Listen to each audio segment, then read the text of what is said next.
Dear students, in this session we will discuss about the distribution of molecular velocities and molecular energies. See, distribution of molecular velocities and energies with temperature can be described using the Maxwell-Boltzmann distribution.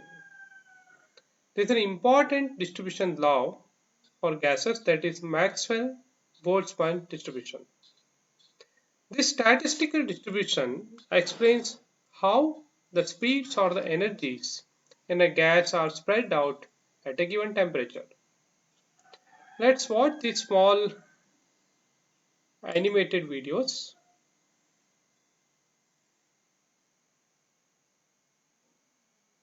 I will show you how the gas speeds change with temperature and how the gas laws are valid.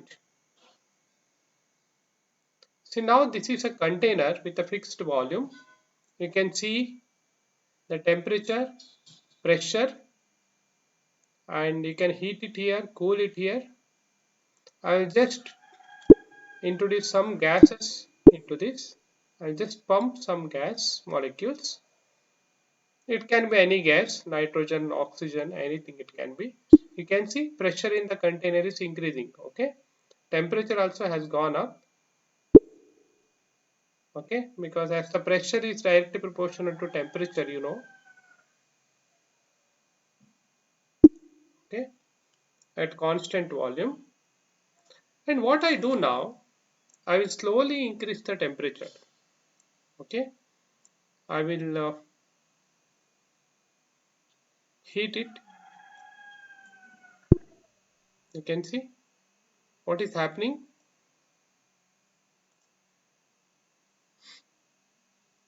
What is happening here is molecules started moving faster.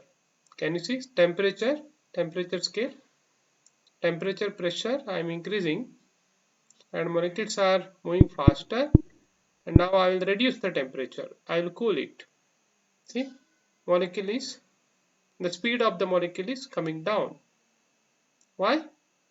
Because temperature has come down.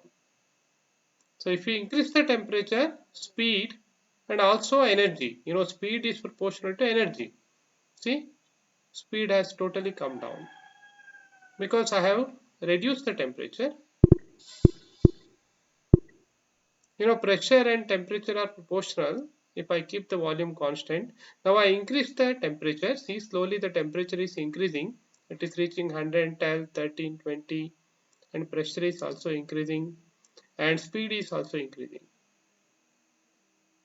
Okay, see, these are molecular speeds and also energy, because speed is proportional to kinetic energy. Half m square in general is nothing but energy. See, the energy is also increased, speed is also increased when I increase the temperature. Okay, so I will show you some laws of gases, how they are proportional. Just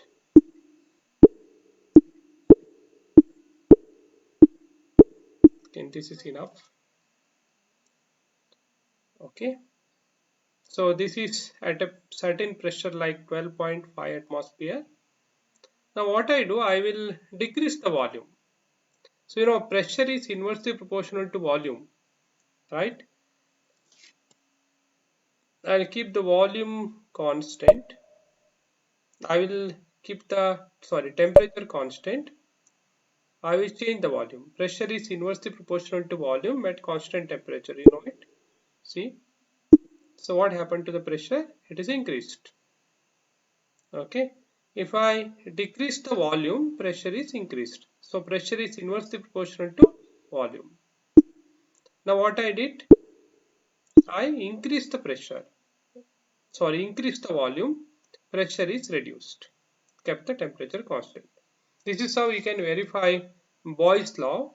Similarly, you can change these other parameters. You can keep one of this constant and play with this to verify different gas laws like Boyle's law, Charles law. Okay, we'll go back to our discussion. So hope you have understood how The speed or the energies of the molecules change with the temperature. With the increase of temperature, the speed increases and also energy. We'll watch this video for a better understanding of Maxwell-Boltzmann distribution.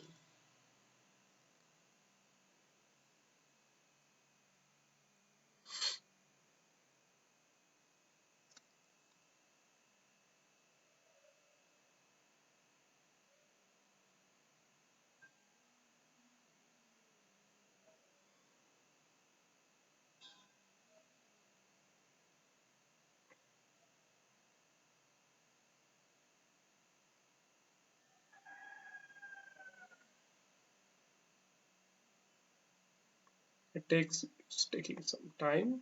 Wait.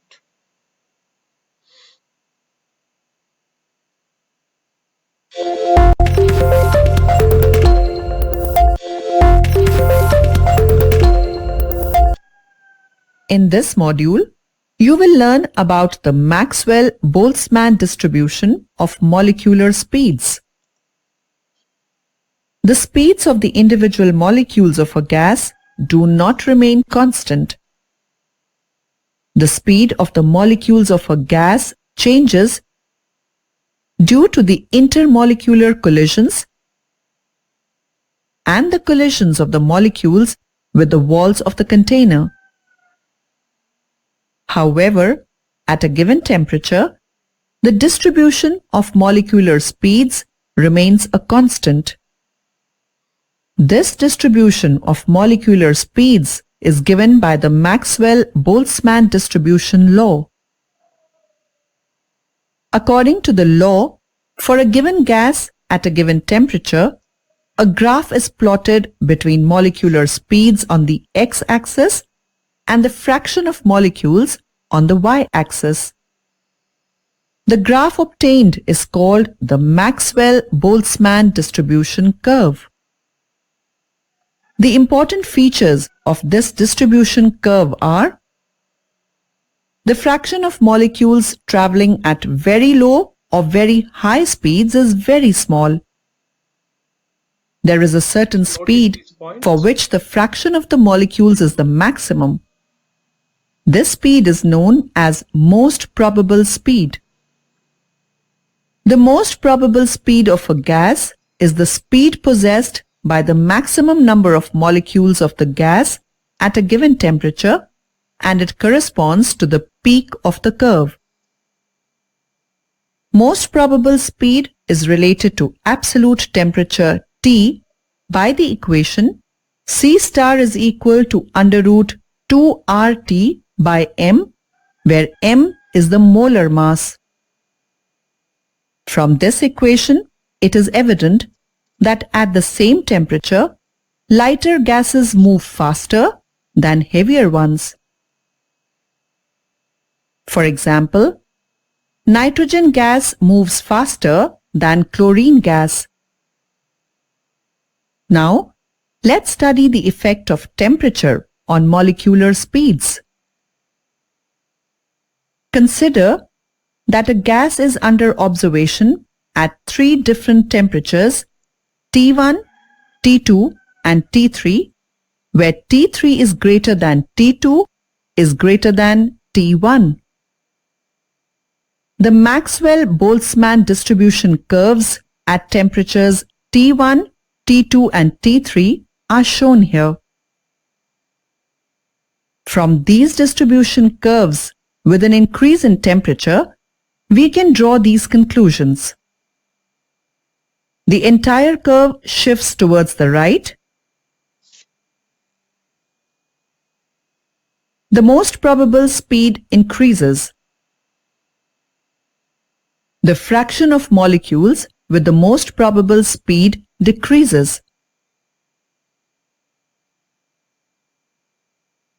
The curve becomes broader in the middle range, indicating that more molecules have speeds closer to the most probable speed. The fraction of molecules having higher speeds increases. The fraction of molecules having lower speeds decreases. It may be noted that the total area under each curve remains the same as the sum of fractions of the molecules remains unaltered on changing the temperature.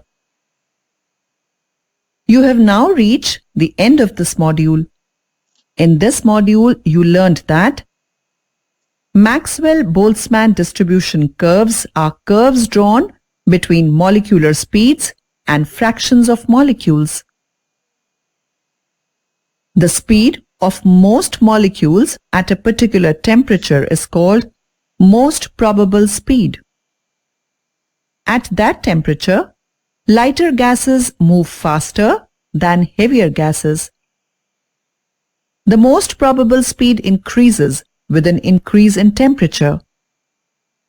The fraction of molecules having a lower speed decreases, and the fraction of molecules having a higher speed increases.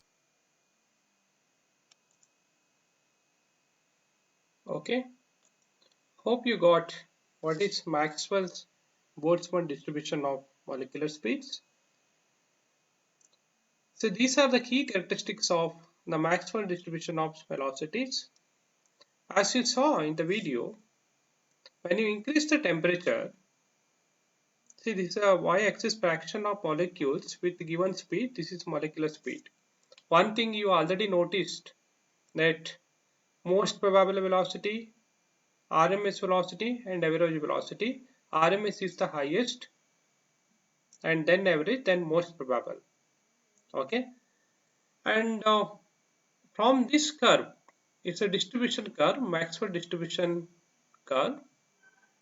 The fraction of molecules with extremely low or extremely high velocities is extremely small. That means the fraction of molecules having highest velocity or lowest velocity is very small. The more number of molecules are having this in between velocities. The fraction of molecules with higher velocities increase until it reaches a plateau, at which point it begins to decline. The maximum fraction of molecules has a velocity which corresponds to the curve peak. So if we see, there are more number of molecules which are having the velocities close to this peak. Okay, the most probable speed of a gas is the speed of the greatest fraction of gas molecules at a given temperature. In Maxwell distribution, it is the MP, that is UMP, which is most probable velocity which is considered for various calculation. It's the speed of greatest fraction of gas molecules at a given temperature. That is nothing but great number of molecules which have this speed, that is most probable speed. So what is the effect of temperature on distribution velocity? It can be most probable, average or RMS velocity. What is the effect of temperature? As I already have shown that in that video, effect of temperature is nothing but increase of velocity. It can be anyone. And how it increases, how it is shown by Maxwell. Maxwell distribution curve directly indicates this. When you increase the temperature, the velocity curve will shift to right hand side and it will become broader. Area may remain same most of the time because this is broader, this is shorter, but this is height, this is having higher length, but it is lower. So number of molecules will remain same. That is nothing but the area under the curve, but fraction of molecules or the number of molecules having this lower velocity will become less. More and more molecules will gain velocities. It's very simple. I will tell you in a logic. There's a group of people who are hungry. 10 people are very hungry. And another 10 people in the same group. Suppose there is a 20 members group and 10 people are very hungry, 10 people are full of stomach. Okay, they had already some taste food. Now if you give them food, who will take the food? Hungry people will take, not the people who already ate, right? So those molecules, when you heat the gaseous sample, those molecules which have lower speed will take up the speed and will gain momentum. They start moving in the high speed. So higher speed molecules might take, okay, the more momentum or the more speed, but may not be that much considered to those molecules with a lower speed. So in summary, when you increase the temperature, the molecules with the lower speed will take up the temperature and will start moving faster, and they will reach higher velocities. Okay, so the velocity overall it will shift to right hand side in the Maxwell distribution curve. That means more number of molecules. You can see the width is increasing. Here width is small. That means more number of molecules started moving in with high speed. So more number of molecules have taken up that energy. Now they are increasing the velocities, average number of molecules. If the velocity is increased, energy is also increasing.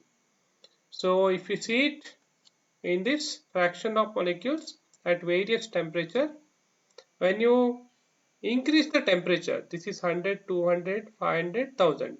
What happens? Curve is shifting to right. That means velocity is increasing. The highest velocity is also increasing. Second thing is uh, fraction of molecules will have more velocity at higher temperature, or more number of molecules will have higher velocity at higher temperature compared to that at lower temperature. Hope this is clear. It's very simple. When you increase the heat, the molecules with a lower energy will take up energy. Molecules with a lower speed will take up the speed. That means temperature is utilized by those molecules which are having lower energy or lower speed, so that average speed will increase. Same as with the case of distribution of molecular energies, similar to speed, curve will shift to right hand side. You can see at 300 Kelvin, this is having lower energy, now this is having higher energy. Now more number of molecules will have this higher energy compared to this. Okay, this is the graphical behavior at cold temperature, room temperature, higher temperature. Suppose there are 10 molecules with in this, now there are more molecules in this having this energy. Okay, this explains macroscopic gas behavior like pressure and temperature. It is essential for understanding reaction rate. This is very important because at lower temperature there may be fewer few molecules with activation energy, but when you increase the temperature, more and more molecules have gained activation energy, so that reaction will be faster. Now coming to law of equipartition of energy, this says that each degree of freedom, okay, will have half kT, okay, of R or half RT of energy. Okay, the law of equipartition energy, also known as the equipartition theorem, it states that in a system at thermal equilibrium, the total energy is equally distributed among all the active degrees of freedom. Now we'll understand what is degrees of freedom. In thermodynamics, these degrees of freedom is nothing but independent ways a molecule can move, rotate or vibrate, okay, which influence the distribution of energy within a system. So what are the degrees of freedom? So they are translational, rotational and vibrational. There are three types of degrees of freedom. Okay, because it is bit easy to understand, but it is not included in the syllabus. I am not discussing it in detail, but you can easily understand a molecule can have translation motion, that is moving from one place to another, translational. It can have rotational, it can rotate about its own axis, and vibrational, like it will vibrate. These are the three types of motions it can attain.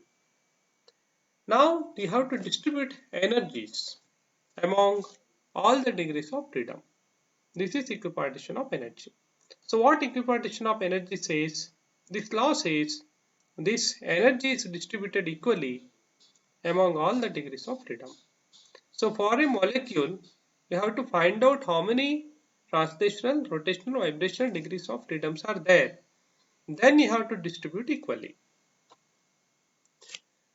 Now there are two types of molecules which are linear and non-linear. You know it, carbon dioxide is linear, but coming to H2O, it is non-linear. So their degrees of freedom in terms of vibrational and rotational will change. But translational will be same. You are considering X, Y, Z, three coordinate axes. So translation can be either in X or Y or Z. So there can be only three translations possible for any molecule. But rotational, there can be two for linear molecules. There can be extra one rotational, okay? Because if you consider the molecule in XY then Z, YZ then X, XZ then Y. But for linear molecule, it can either XY, YZ, ZX, okay? So there are two rotational, here it can be three rotational, and total number of degrees of freedom you remember is always 3n, where n is nothing but number of atoms in a molecule. So to find out vibrational, you have to subtract these two from 3n. So 3n minus 5 vibrational in case of linear molecules. In case of non-linear molecules, it will become 3n minus 6. So total 3n degrees of freedom. Okay, it is very simple to understand now. If there is a gas with monoatom like argon, then it becomes only 3. So only 3 translational motion. So you have to divide energy into 3. So each one will give half kT. Okay, so total energy will become 3 by 2 RT. So you can see here translational, rotational, total, and total including vibration. Now we'll solve one or two problems to understand this. So the problem one is find the degrees of freedom of carbon dioxide molecule. You know carbon dioxide is a linear molecule. Number of atoms is 3. So total degrees of freedom is 3n, that is 3 into 3, 9. Number of translational is always 3. Rotational, because it is linear, you have seen for linear it is 2 rotational. And vibrational, how will you find out? 3n minus 5. So that becomes 9 minus 3 plus 2, 3n minus this plus this. That is 3, this one 3 plus rotational 2, 5. So 9 minus 5, it becomes 4. Now you have found out the degrees of freedom for this carbon dioxide molecule. Now find the degrees of freedom of methane. You know methane is not a linear molecule, it is 3D molecule. Number of atoms 4 plus 1 5. Total degrees of freedom will be 3 into 5, that is 15. Now CH4 is a non-linear molecule. You know translation is always 3. Rotational for non-linear is 3. So vibrational will be 15 minus 3 plus 3, that is 9. Now we'll see. Hope you have understood how to find out the degrees of freedom. Now once you know the degrees of freedom, you have to equally distribute the energy to all the degrees of freedom. Now in this problem we will see find the average total energy per mole of carbon dioxide gas at 300 Kelvin.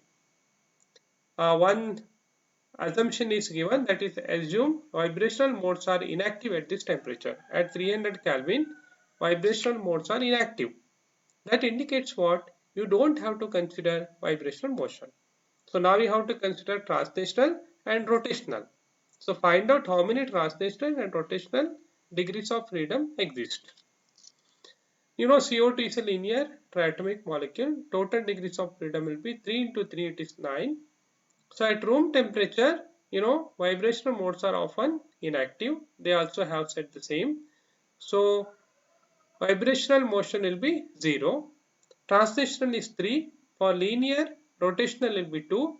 So it is 3 plus 2, 5. Now by equipartition theorem, each degree of freedom contributes half RT for 1 mole. Okay, half KT for 1 molecule.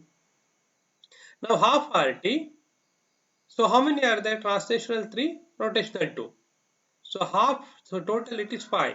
Half RT into 5, 5 by 2 RT. So now you substitute the values of R and T. T is given 300, R you know 8.314 joules per moles per Kelvin. So you substitute this, you will get 6.2 kilojoules per mole. This is the average total energy per mole of carbon dioxide gas at 300 Kelvin. Okay, you can find out the total energy of any gas, linear and non-linear, at a particular temperature using this equipartition theorem. This is another problem. Calculate the average energy per molecule of nitrogen gas at 400 Kelvin. Again, it is given vibrational modes are inactive. So you just have to find out the number of translational and rotational degrees of freedom. So you know N2 is a linear gas, rotational will be 2. Translational for any gaseous molecule is 3. So it is total 5. By equipartition theorem, each contributes half kBt. Now the question is per molecule. That's why you have to take Boltzmann constant. So it becomes half kBt. Total average energy per molecule will be half kBt into 5. So it is 5 by 2 kBt. Now substitute the values of kb and T, which is 400 Kelvin. So that becomes 1.38 into 10 raised to minus 20 joules. Okay. Remember, you must have noticed this energy is very small, 10 raised to minus 20. Okay, why? Because we are calculating this for one molecule, where in this case we have calculated for 1 mole per mole. That's why energy quantity is bit higher.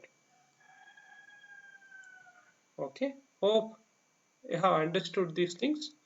In summary, we have seen how this Maxwell distribution curve is plotted. What is Maxwell distribution law? And we also have discussed how this distribution of velocity is done with the temperature. I mean how the velocity is distributed or changing with the temperature, and how the energy of the molecules changing with the temperature, and law of equipartition of energy. And we also have seen what is degrees of freedom and how to calculate degrees of freedom. And then once we know the degrees of freedom, how to calculate the total energy per mole or per molecule of any gas at the given temperature. Thank you.